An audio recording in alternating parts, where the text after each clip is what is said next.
Tilly was on the porch, cradling her mug of coffee when she saw the sedan pull in. It was loud, the engine rumbling unevenly as it rolled to a stop. Opal climbed out, her arms already filled with bags. Dried paint flecked her jeans and there was a streak of charcoal near her jaw. Her flannel shirt hung loosely, the sleeves rolled to her elbows, and one side was tucked in while the other wasn't. "Need a hand with those?" Tilly asked, nodding at the pile of bags Opal unloaded. Opal balanced a couple of duffel bags on her hip and handed them over. "Sure, if you're offering. The third floor's open, right?" "All yours. No one else volunteered." "Good. I need the space," Opal said, stepping past Tilly and into the house. Her boots left faint marks on the floor. They walked upstairs, the sound of their steps carrying in the quiet house. At the top landing, Opal paused and looked around. She dropped her bags near the bed and crossed the room, trailing her hand along the windowsill. "Plenty of light in here," she said. "It'll work." "Still needs cleaning," Tilly said. "I got some of it cleared out, but there's more to do." "No problem," Opal said. She opened a bag and pulled out a tin of brushes, placing them neatly in a row on the windowsill. "Plenty of room for these. I might even start working on something tonight." "Just remember, we're fixing the place up," Tilly said. "Make it better, not worse." "Girl Scout rules, got it," Opal replied, nodding with exaggerated seriousness. She pulled out a string of fairy lights and looped them over the bed frame. "And don't worry, I'll only use the Dremel during reasonable hours." Tilly raised an eyebrow. "Reasonable, according to who?" "The house," Opal said, grinning. "If you hear something like a power tool, it's probably the Dremel, but just in case it's not, you should probably knock first. Or don't. Dealer's choice." "I'll flip a coin," Tilly said. "Just don't destroy the walls while you're at it." Opal pulled out a collection of postcards clipped to a length of twine and pinned it along the edge of the window. "You're no fun. This place could use some destruction." She followed it up with a small potted cactus, placing it carefully next to the brushes. "This is Spike. He's in charge of morale." "Spike looks like he's been through it," Tilly said, eyeing the bent spine sticking out at an odd angle. Opal shrugged. "He's seen worse." Next came a faded poster of Van Gogh's Starry Night, which she taped to the wall with painter's tape. She set a chipped mug painted with daisies on the bedside table and unpacked her clothes. Ripped jeans, oversized sweaters, and a pile of graphic tees that looked like they'd been through a few art projects. "So," Tilly said, leaning against the doorframe. "You've moved in, set up camp, and claimed your territory. Anything else?" Opal sat on the bed and leaned back on her hands, surveying the room. "Not for now. By the time I'm done, though, this place is going to look, well, like nothing else. Just wait." Opal stood and crossed to the window. She rested her hands on the sill and looked out. The view stretched over the garden, a tangled sprawl of green that seemed to spill into the edges of the trees beyond. "It looks like a wild forest," Opal said. "You could get lost in there for days." Tilly joined her at the window, crossing her arms. "It feels bigger than it is," she said. "About 5 acres, give or take." Opal turned to her, tilting her head slightly.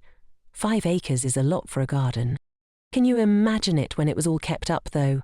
Even when I was a kid, only the parts closest to the house were truly trimmed and neat, but back when my grandparents were still alive, it was a big deal. It won awards.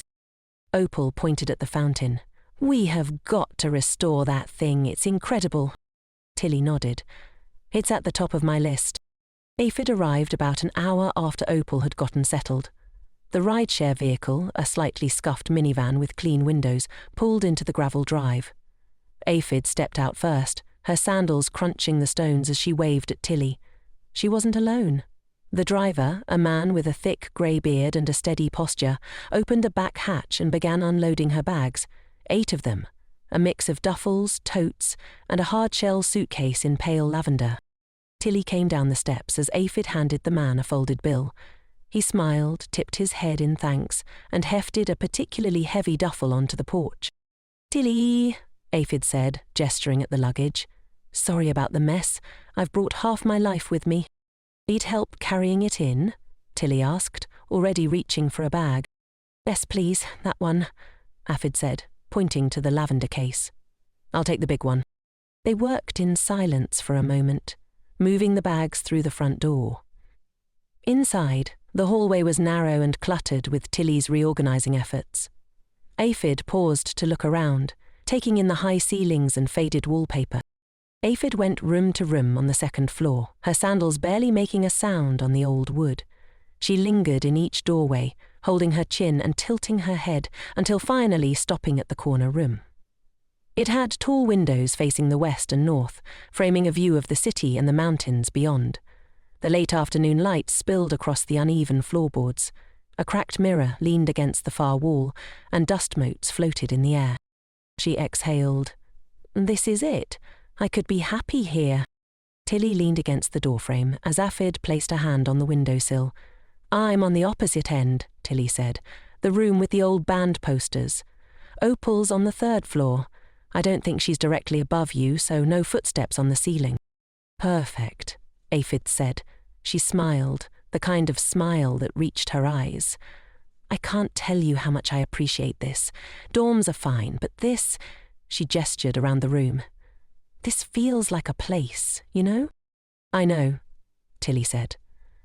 "When I thought about moving to campus, my mum told me, why share a room when you've got one here?" She was right, but I still felt like I was missing something.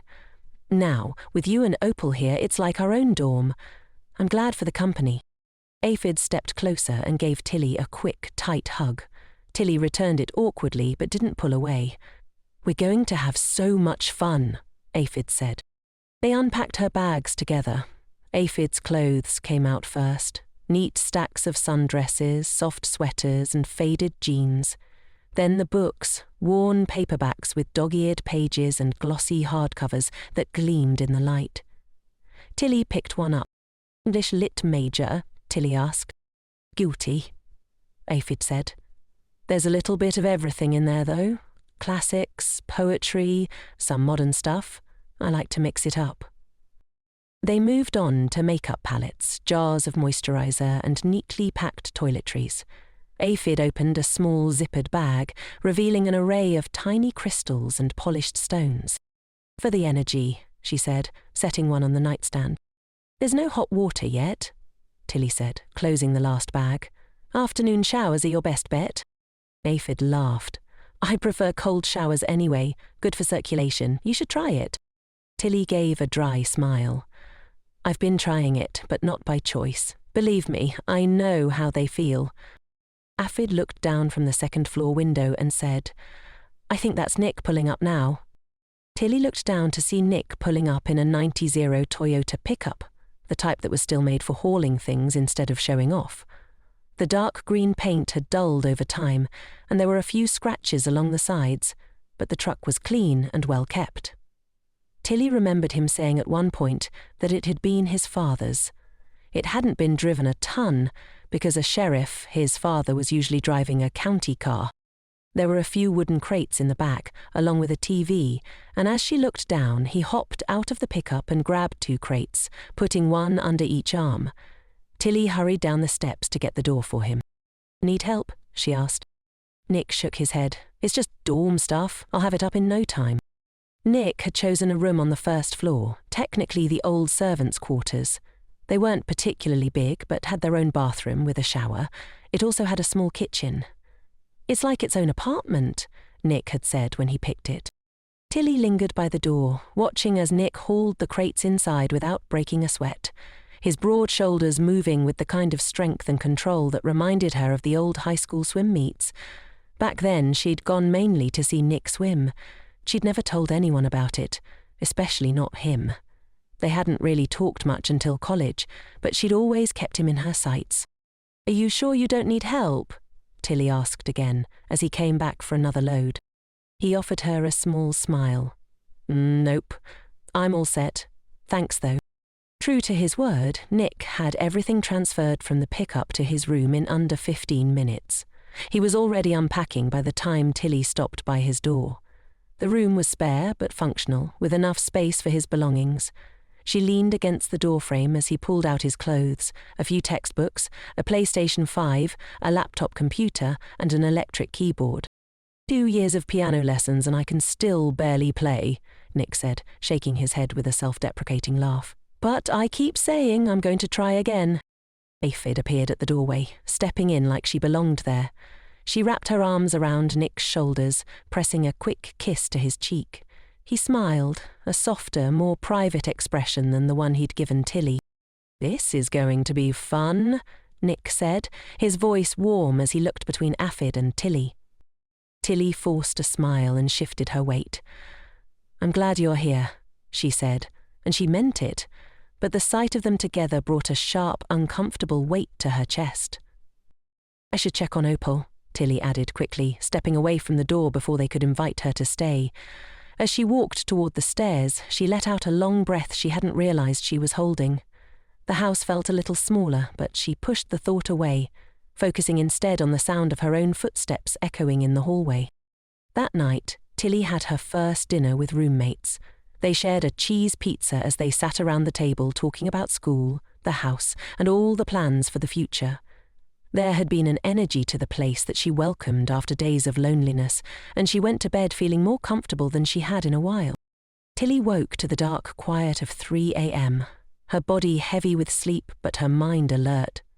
She sat up slowly, the room dim and still. Her sweatshirt hung on the chair by the bed and she pulled it on as she listened, ears tuned to the faint creaks of the old house. There were no sounds of roommates, no footsteps in the hall. She opened her door carefully. Moonlight spilled through the windows at the far end of the hall, casting pale streaks across the floor. Her bare feet moved noiselessly across the boards, her fingers brushing the banister as she descended the stairs. She hesitated at the bottom, glancing toward Nick's closed door. Nothing. The kitchen felt cooler than her room. The faint hum of the refrigerator ticked against the quiet. She kept moving until she reached the patio door.